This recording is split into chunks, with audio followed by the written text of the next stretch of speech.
Hello guys. तो आज हम बात करने वाले हैं डीटी की 1.5 डे स्ट्रेटजी की। तो जैसा कि आप इलेक्टिव पेपर दे के आएंगे उसके बाद मैं आपको सजेस्ट करूंगा कि मैंने किस तरह से किया था, तो आपको सही लगे तो आप भी उसी वे में कीजिएगा। तो मैंने बीबी सर की वीडियोस को रेफ़र किया था और साथ में कुछ वीडियोस यश खंडेलवाल सर की रेफ़र की थी। तो मैं आपको कुछ चैप्टर वाइज बता देता हूँ कि मेरी स्टार्टिंग किस तरह से रही थी। तो जैसे हम इलेक्टिव का एग्ज़ाम दे के आते हैं तो आपको उसके बाद इंटरनेशनल टैक्सेशन को सबसे पहले उठाना है। तो आपको टीपी का चैप्टर करना है, आपको एनआर का चैप्टर करना है, आपको डीटीएए का चैप्टर करना है, एडवांस रूलिंग, इक्वलाइजेशन लेवी। ये आपको 5 चैप्टर्स करने हैं, बाकी 3 चैप्टर आप स्किप कर देना। और उसके बाद आ गया आपका मेन डीटी वाला पार्ट। तो इस पार्ट में आपका मोस्टली जितना भी हो पाए रात तक कर लीजिए, फिर उसे नेक्स्ट डे कंप्लीट करना। और उसके बाद आप डीटी वाला पार्ट जब उठाएंगे तो उसमें आपको क्या करना है, सबसे पहले चैरिटेबल ट्रस्ट का चैप्टर करना है, बिकॉज उसमें से एक क्वेश्चन कंपलसरी आता है, बड़ा क्वेश्चन।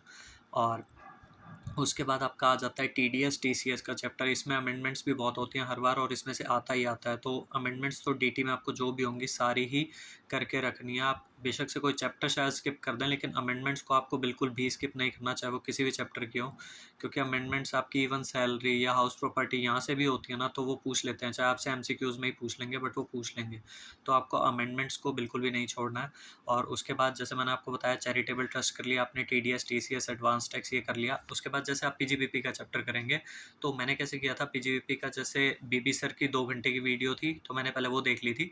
उसके बाद यश खंडेलवाल सर की एक बहुत अच्छी वीडियो है, उसमें उन्होंने जो भी हम पीजीबीपी के क्वेश्चंस करते हैं तो उनकी जो एडजस्टमेंट्स है उनको जस्ट हाफ एन आवर में कंपाइल कर रखा है मैक्सिमम। तो आप वहाँ से कर लीजिएगा। तो इन क्रक्स ये होगा कि आपका 2.5 घंटे में पूरा पीजीबीपी तैयार हो जाएगा। 2 घंटे की बीबी सर की वीडियो और 30 मिनट्स का यश खंडेलवाल सर का जो वीडियो है पीजीबीपी का उसमें। तो यहाँ से आपका पीजीबीपी कंप्लीट हो गया। डिडक्शंस को आप बीच बीच में करते रहना और वो लास्ट की इंपॉर्टेंट डिडक्शन ज़रूर करना, जो आपकी 80 जीजी वाली हैं, या मतलब मुझे एग्जैक्टली याद नहीं आ रही, बट जो आपकी एम्प्लॉय से रिलेटेड डिस्कशन है मैं उसका एग्जैक्टली नाम भूल रहा हूँ। और उसके अलावा जो आपकी और इम्पोर्टेंट डिडक्शंस है, सॉरी, जो आपकी क्वेश्चंस में भी यूज़ होती हैं, जैसे पीजीबीपी के क्वेश्चंस में जो भी आपकी मेनली यूज़ हो रही हैं डिडक्शंस, तो वो आपको अच्छे से करनी है। उसके बाद आपका मैट एएमटी और जो 10AA है वो आपको बहुत अच्छे से करना है, पहले उसी को करना है फिर। और उसके बाद आपका जो बिजनेस ट्रस्ट या फर्म, ये रीट इनविट वाले हैं, उसको आप थोड़ा सा बैक साइड भी रख सकते हैं, लेकिन आपको मतलब मेनली जो है आपको चैरिटेबल ट्रस्ट और मैट एएमटी 10AA इनको तो आपको पहले ही करना है। और फिर उसके बाद मैंने आपको बताया कैपिटल गेन अगर आपको करना है, आप ऊपर ऊपर से देख लेना, उसमें 1-2 टॉपिक मेनली इंपॉर्टेंट है वो आप देख लेना। वो 43 सेक्शन का हो गया, स्लम्प सेल हो गया आपका, मेनली 112A हो गया। तो ये इस तरह से देख लेना। और साथ में आपको ऑप्शनल जो आपका टैक्स रेट का चैप्टर है वो आपको ज़रूर अच्छे से करना है, बिकॉज उसमें से क्वेश्चन आ रहा है और काफ़ी अच्छा उसका मतलब वेटेज है। तो लास्ट टाइम भी उसमें से अच्छा वेटेज आया था, तो इसलिए आपको ऑप्शनल टैक्स रेट्स वाला भी चैप्टर करना है। उसके बाद असेसमेंट अपील्स डिवीज़न, थोड़ा कम टाइम लगाना, लेकिन हाँ उसमें से क्वेश्चन ज़रूर आते हैं। तो इसलिए ये है कि कुछ इंपॉर्टेंट जो लास्ट के सेक्शंस हैं आप वो उस तरह से कर सकते हैं कि कुछ सिलेक्टेड सेक्शंस कर लें, वो ज़्यादा बेटर रहेगा, जैसे 263, 264। और असेसमेंट में जो आपका 147 से रिलेटेड जो सेक्शंस हैं वो आप कर लें। और जैसे अब उसके बाद है पेनल्टीज़ का चैप्टर है, तो इसमें से एमसीक्यूज़ भी आते हैं और थोड़ा ईजी ही रहते हैं। तो पेनल्टीज़ के चैप्टर को मैं आपको सजेस्ट करूंगा आप यश खंडेलवाल सर की वीडियो से कर लें, उन्होंने काफ़ी जल्दी करवा रखा है और बहुत अच्छे से समझा हुआ है पेनल्टीज़, तो आप वहाँ से कर लें। गार का चैप्टर है, अगर आपने करा हुआ है पहले तो आप कर सकते हैं, बिकॉज उसमें से एक क्वेश्चन मोस्ट प्रोबेबली आता ही है। टनेज हो गया, बायबैक हो गया, तो इनके आप क्या करें, इनके जस्ट अगर आपने चैप्टर नहीं कर रखा पूरा, तो आप जस्ट इनके जैसे टनेज में तो मेनली है ही आपके स्लैब्स है, जो भी रेट्स वगैरह हैं वो आप मेनली देख लें। और बायबैक में भी अगर आपने पूरा चैप्टर नहीं करा तो सिर्फ बायबैक का मेनली रेट वगैरह देख के चला जाए, क्योंकि ये होता है कि क्वेश्चन में कुछ भी आता है तो हम थोड़ा बहुत तो अटेम्प्ट कर सकते हैं, एटलीस्ट हमें रेट पता है, हम कुछ तो ट्राई कर लेंगे। तो इस तरह से आप कर सकते हैं। और जहाँ तक एक बात है केस लॉज के चैप्टर की, तो आपको बिल्कुल भी करने की ज़रूरत नहीं है, क्योंकि मैक्सिमम एक 4 मार्क्स का क्वेश्चन आ रहा है, वो भी कोई गारंटी नहीं रहती कि वो आएगा या नहीं आएगा, तो अब केस लॉज इंपॉर्टेंट नहीं है। तो इस तरह से मतलब आप अपना पूरा शेड्यूल प्लान कर लें।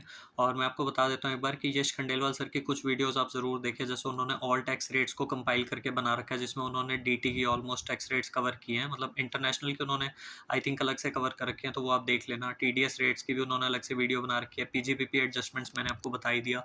उसके बाद आपका जो पेनल्टीज़ है उसकी उनकी वीडियो आप देख लेना। और एनआर की रेट्स भी उन्होंने अलग से बना रखे हैं, तो आप वो भी देख लेना। तो इस तरह से आपको डीटी को प्रिपेयर करना है, मतलब पहले आपको इंटरनेशनल टैक्सेशन वाला पार्ट करना है, वो आपके लिए ज़्यादा बेनिफिशियल रहेगा क्योंकि वो थोड़ा-सा ईज़ी भी पड़ता है और स्कोरिंग भी होता है। और फिर जब डीटी वाले पार्ट पे आप आएँगे तो मैंने आपको पीजीबीपी में बता दिया आपको किस तरह से दोनों सर की वीडियोज़ देखनी है साथ में, तो आपका चैप्टर जल्दी कंप्लीट हो जाएगा। और चैरिटेबल ट्रस्ट, टीडीएस, टीसीएस और आपका उसके बाद मैट एएमटी और आपका ऑप्शनल टैक्स रेट्स और पेनल्टीज़ वगैरह, तो ये सब मेनली आपको चैप्टर्स जितना हो सके ये प्रायोरिटी पे कंप्लीट करने हैं। और इसके बाद बाकी चैप्टर्स को आप चाहे स्किप ही कर दें, कोई करने की ज़रूरत नहीं है।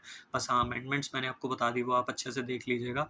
तो इस तरह से आप रखेंगे, आपकी कवरेज जल्दी होगी, थोड़ी अच्छी होगी। और अगर आप एक और तरीका अगर आप चाहें तो आप क्या कर सकते हैं कि डीटी और इंटरनेशनल दोनों के चैप्टर्स आप मिक्स करके कर सकते हैं। जैसे आपने आने के बाद एक चैप्टर टीपी का किया, तो एक चैप्टर आप चैरिटेबल ट्रस्ट का कर सकते हैं। फिर आपने कोई चैप्टर इंटरनेशनल का कर लिया तो फिर आप डीटी वाला कर सकते हैं। उससे आपको थोड़ा कॉन्फिडेंस भी ज़्यादा आएगा कि हाँ, मैं दोनों तरीके से कवर कर रहा हूँ। और साथ में आप यश खंडेलवाल सर की वीडियोज़ भी देखते रहें, बिकॉज़ वो बहुत बेनिफिशियल हैं। और कुछ जो आपकी टैक्स रेट्स वगैरह की वीडियोज़ हैं वो तो उनकी बहुत ही अच्छी हैं, तो आप उनको ज़रूर देखें, और पीजीबीपी वाली वीडियो भी।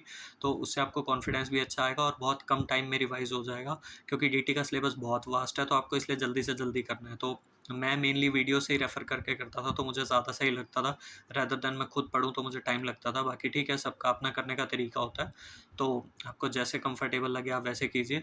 और हाँ, मैं एक चीज़ और आपको बता दूँ कि एमसीक्यूज़ में 30 से 35 मिनट्स या 40 मिनट्स का टाइम मैक्सिमम आपको देना है। आप चाहे वॉच लेकर जाएँ या जैसे भी करें, बट आपको 40 मिनट से ऊपर एमसीक्यूज़ में नहीं लगाने हैं, बिकॉज़ बाकी पेपर भी लेंथी होता है। तो आपको अगर कहीं पे लग रहा है कि कुछ क्वेश्चंस में एमसीक्यूज़ में आपको डाउट आ रहा है, तो उसे फट से वहीं छोड़ के आप अपना डिस्क्रिप्टिव पार्ट कंप्लीट करें।